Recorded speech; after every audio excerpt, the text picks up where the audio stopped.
현재 미국의 록히드 마틴사에서 한국의 캠프 21 전투기를 개발 중인 한국항공우주산업을 직접 겨냥해 록히드 마틴에 의협하는 신흥 라이벌 기업인 한국항공우주산업이 앞으로 52억 달러 규모의 경제적 이익 창출에 성공할 것으로 보인다고 공식적으로 언급해버린 이례적인 사건이 벌어졌습니다.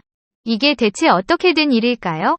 최근 일본에서 미국의 록히드 마틴이 납품 중인 F-35 전투기의 엔진 복원 작업에 들어가는 가변형 노즐이 치명적인 문제를 일으켜 같은 기종을 도입해 운영하던 일본의 방위 계획이 무기한 연기에 들어간 게 새롭게 밝혀졌습니다.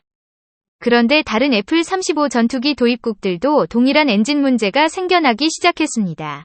만일 유럽에서 F-35 도입이 일시 중단된다면 록히드 마틴의 경쟁 기업인 한국항공우주산업 역시 KF-11 전투기로 새로운 수출 기회를 잡을 확률이 매우 높아지는데요. 같은 시각 폴란드 공군 측이 KF-22 전투기를 도입안에 선정한다면 한국항공우주산업이 록히드 마틴과 동등하게 유럽 지역에서 전투기 해외 수출을 성공하게 되는 초유의 사태가 벌어지게 될 수도 있습니다. 만약 폴란드의 수출에 성공한다면 기존의 KF-21 전투기의 성능을 검토하고 있던 체코 공군의 차기도인 유력 대상으로 KF-11 전투기가 유럽에서 또 한 번 주목될 가능성이 큽니다. 폴란드에 이어서 스페인 공군 사령부 역시 KF-11 전투기 도입을 처음으로 검토하기 시작한 것이 스페인 언론을 통해 보도되었는데요. 스페인 측은 부품 라이센싱 생산 방안과 총사업비를 공동 부담하는 조건으로 KF-21 구매 도입이 추진될 가능성 역시 상당합니다. 이에 대해 록히드 마틴의 전략 분석 칼럼에선 한국이 가까운 일에 최대 50여억 달러 규모의 항공기 계약을 체결할 수 있는 능력을 가진 국가라고 결국에는 인정하고야 말았습니다. 이러한 발언에 신뢰성을 더해주듯 록히드 마틴이 최근 한국의 F-6 판매량을 포함해 KF-22 전투기의 해외 수출 경쟁력을 면밀히 분석하고 있다는 보도가 미국 에어로 컨퍼런스에 등장했었는데요. 이처럼 미국 록히드 마틴까지 한국의 능력을 인정할 수밖에 없게 되자 한국산 무기의 의상은 날이 갈수록 끝없이 높아져만 가고 있습니다. 이제는 군사무기 강대국 대한민국이 세계적인 군사 강대국들과 어깨를 나란히 하며 추가적으로 유럽 권역의 무기 시장까지 한국산 무기로 접수하려는 준비를 하고 있죠. 그런데 이러한 상황 속에서 한국형 전투기 KF-11 보람의 에치록에 이어서 팔루키가 공개식을 준비 중인 게 확인되었습니다. 특히 5호기의 출고 직후 일주일 넘게 해외 네티즌은 물론이고 외신의 찬사가 이어지고 있는데요. KF-11 전투기는 미국이 해외에 수출하는 F-35보다 생산 가격이 훨씬 낮을 것으로 예상되기에 상당한 수출 잠재력을 가지고 있다고 높게 평가한 부분이 의미심장합니다. 실제로 해외의 많은 언론들이 의구심을 가졌던 KF의 전투기가 실제로 해외 수출 시장을 공략하게 되면서 한국이 직접 전투기 개발을 완료해 수출을 할 수 있을까? 라는 의문에 종지부를 찍게 된 것입니다. 외신 언론들이 KF-21을 이토록 환호하는 이유가 있습니다. 첨단 기술의 집약체인 전투기 개발은 진입장벽이 보통 높은 게 아닌데요. 수십 년간 축적된 기술은 절대 외부에 공개하지 않을 뿐더러 선발주자들이 막대한 개발비를 매출로 회수한 후부터는 가격까지 합리적인 전투기를 양산하기 때문입니다. 애초에 개발 자체도 천문학적인 액수의 돈이 드는데 개발하고 나서는 가격 경쟁력과 영업력까지 갖춰야 하니 일반적인 국가들은 뛰어들 엄두도 내지 못하는 것이죠. 이 때문에 한국이 20년 전 자체 전투기를 개발하겠다고 선언했을 때 대부분의 국가나 군사 전문가들은 코웃음을 쳤는데요.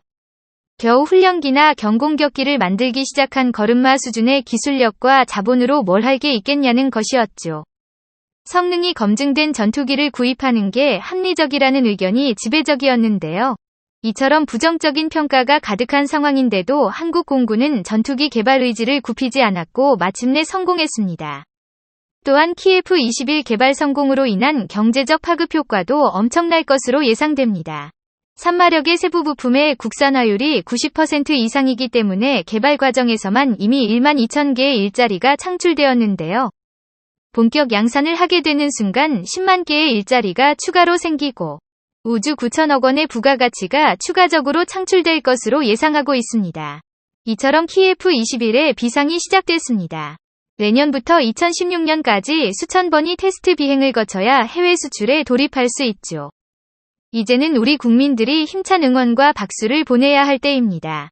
록히드 마틴에 이어서 다른 군사 매체들도 앞다퉈 키예프 21 보라매의 시제기에 관해서 긍정적인 기사를 내는데요. KF-21을 만든 KAI가 2030년에는 세계에서 네 번째 규모의 항공우주산업체가 될 것으로 전망하기까지 했죠. 러시아의 순위가 떨어지고 한국이 올라가게 됩니다. 과거 한국은 미국 록히드 마틴사의 F-35, V-40대를 7조 4천억 원에 사오는 대신 전투기 개발에 필요한 4대 핵심 기술을 넘겨받기로 약속까지 받았는데요. 그런데 F-35를 수출할 때는 뭐든지 해줄 것 같았던 록히드 마틴사의 태도가 갑자기 바뀌었었죠. 이런저런 핑계로 차일피해 기술 이전을 미루더니 결국 예상했던 사업비보다 크다며 일방적으로 사업을 중단해버리죠. 막판에 불발돼버린 핵심 기술 이전에 한국인 연구진들은 좌절했습니다. 제대로 된 항의도 하지 못했습니다. 게다가 록히드 마틴사는 도를 넘는 행동을 거듭합니다. 미국이 전력 노출을 이유로 기술 보완을 매우 까다롭게 요구한 거죠. 게다가 장고장이 나면 미국에게 하나하나 허락을 받으며 문의해야 하는 상황이었는데요. 한국이 충분히 고칠 수 있는 고장이더라도 아예 손대지 못하도록 하기 때문입니다. 이처럼 록히드 마틴사의 갑질은 수년째 계속되었습니다.